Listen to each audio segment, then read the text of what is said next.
say good morning to a guy we've had on the show many times before over the years, Jeff Wise, aviation journalist, host of the Finding MH370 podcast. Jeff, thanks for joining us on such short notice. We do appreciate the time. Hey, always happy to jump in. So how much do you know about the particulars of this incident? It just happened at about 9 p.m. last night. And a bigger picture question, how common are close calls in regards to mid-air collisions like the one we saw here in D.C. last night at 9 p.m.? Well, to your first question, there's a lot that we don't know. It emerged, as you say, in the evening last night that this regional jet had collided with an Army Black Hawk helicopter while coming into land at Reagan National Airport just outside D.C.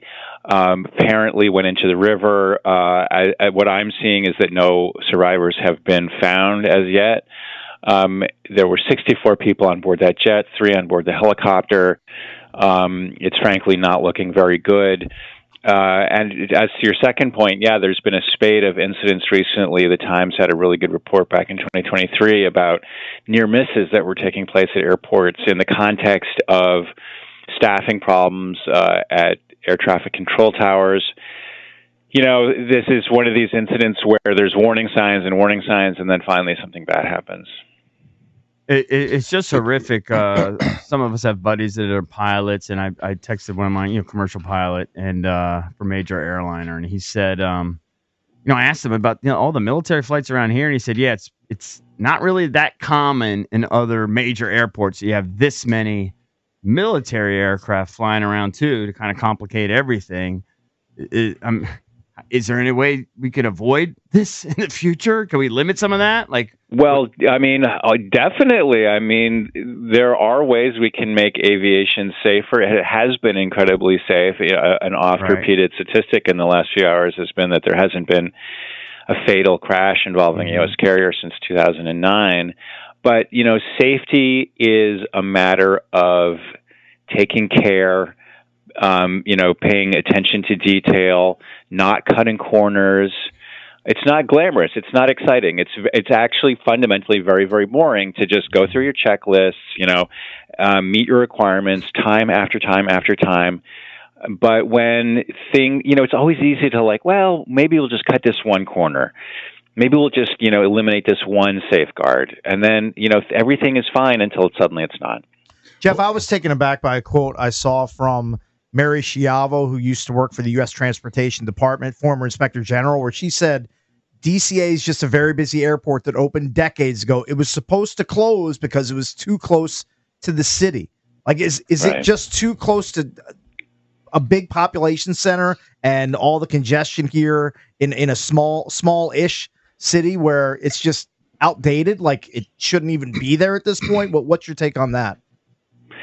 Well, it's definitely an operational challenge. It's close to the most protected airspace in the world, probably. And you've got military aviation, as you say. A lot of people want to use it. And a lot of very powerful people want to use it. And so how do you push back against people who say, because, there's recently been pressure that there were more flights added, and people said, is it really safe to add these more flights? Well, maybe your congressman needs to get back for their Thanksgiving dinner. Jeff, I'm sure you've seen just the reports that are online. Everyone's kind of gobbling up whatever information they can find.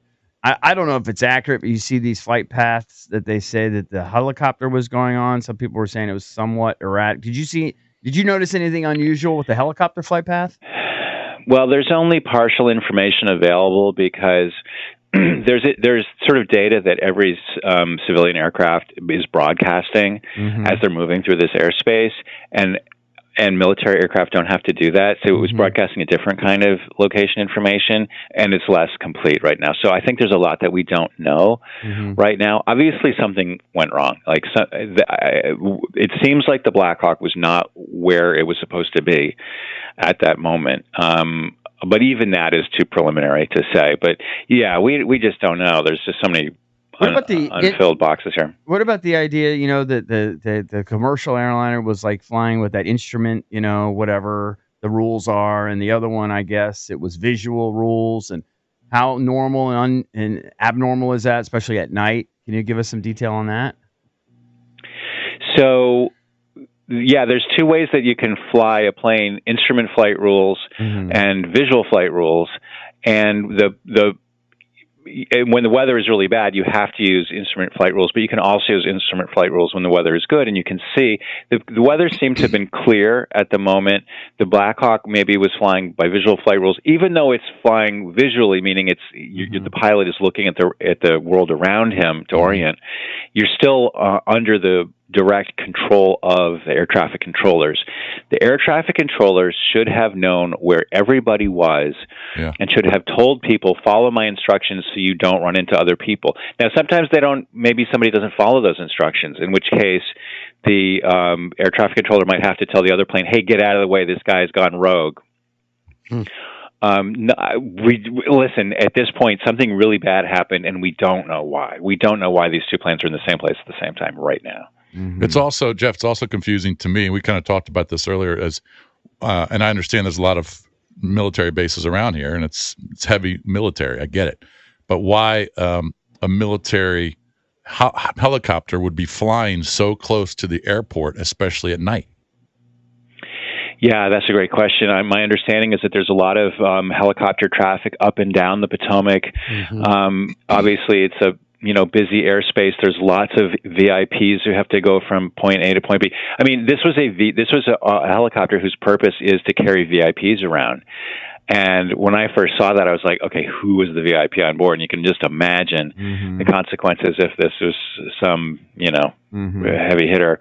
There was no such person aboard. But yeah, we're talking about the challenges of operating in this kind of airspace so close to the city.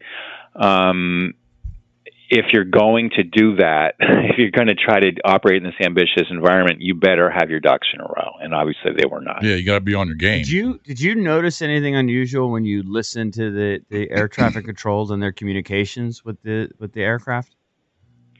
I did not, no. Yeah. But again, we're sort of operating in the fog right now.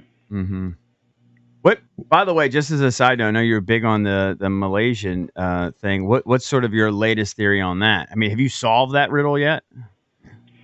I feel like we're closing in on it. It's obvious now that we live in a very different environment from what we thought we were living in 2014. There's been a whole host of incidents where bad actors are getting involved in tampering with GPS data. We recently had the Russian GRU, military intelligence, was putting incendiary devices in cargo shipments, which could have easily brought down a plane. There's an amazing story in the Times recently about how the State Department actually had to make direct contact with the Russians to say, hey, stop doing this, or you might trigger a war. So we know that this is a much more adversarial environment than we realized back in 2014. I think it's just a question of putting the pieces together.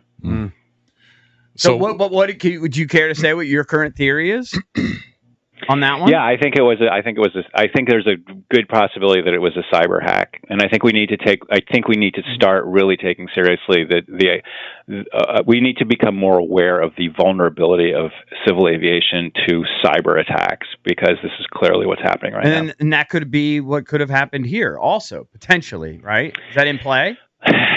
It's funny. My son came into my office last night. And he's like, "Do you think this is a?" I said, "It doesn't really look like it at this point. There are some characteristics. There was a crash in Vilnius, Lithuania, late last year that did have the marks of a potential cyber attack. We just don't know at this point. This one, I think, is probably an indication of a different problem, which is just kind of overloading and underfinancing the air traffic control system." Jeff, are you still surprised at the media interest about Malaysia Airlines Flight 370? I mean, it disappeared March of 2014, so it's been almost 11 years now. Yeah. I think there should be more interest, frankly. I mean, I know people are obsessed, but they should be obsessed because it's absolutely crazy and bonkers that a plane with so many people just simply vanished into thin air. And there are the officials have no answer. They literally have no idea what happened to this plane. They can't. You asked me what the latest is. Malaysia has said that they have authorized this private company, Ocean Infinity, to start a third seabed search to try to find the wreckage. I don't think that they will be successful, but I'm glad that they're going to try. I think we need to really recognize that, like, if they don't find this plane on the seabed, we need to stop and say, okay, what are we failing to understand here? Because I think they're operating under false assumptions.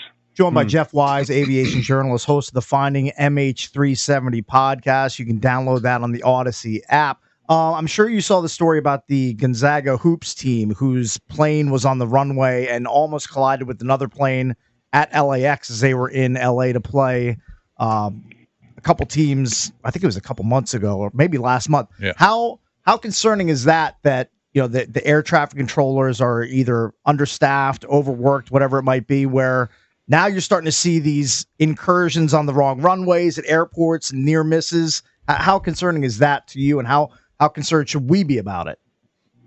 Well, obviously, we should have been more concerned. These were indications of trouble, and when you have things almost happening, it's only a matter of time before they really do happen. And it's similar to the issue you were talking about earlier with, like, here's an airport. It's too close to the city. It's too small, but people want to use it. People, want to cut corners, and eventually you pay the price. We have to take these things seriously, and it's not enough to just make big promises and say that everything's going to get better because I'm going to wave my magic wand. Nothing happens by magic.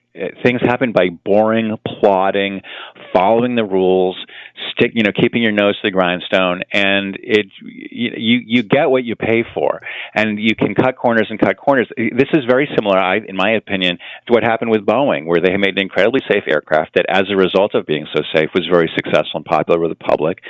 They got a dominant market share, and they started to realize, well, you know what, we can cut a couple corners, and we can make more money for our shareholders.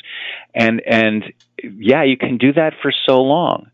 And then one day, it stops working, and then you've got a tragedy on your hands. And it's a lot harder to build up a good reputation than it is to salvage a good reputation. Once you screw up, it's really hard to get people to trust you again. And again, this is what's going to happen here, I think. Jeff, last question from me.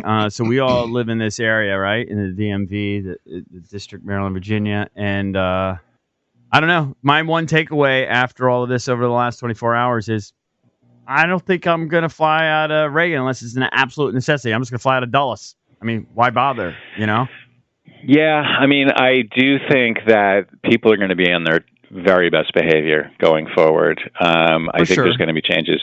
And I'm hoping that, listen, it's still, this is something that people like me always say over and over again after crashes. It's still an incredibly safe way to get from A to B. Yeah, for sure. Jeff, overall. we really appreciate the time. Sorry, it only happens basically when there's an aviation disaster, but we appreciate the insight and the expertise, man. Yeah, hey guys, always happy to come on. Thanks. Yep, thank you. I'm going to be sure to go download that Finding MH370 podcast on the Odyssey app. Drab and I have been talking about the case for years. So they've never found one piece of wreckage in that disaster? I think they sometimes think they do, but I don't know if it's I think ever they confirmed. found wreckage. They just weren't sure if it was part of that.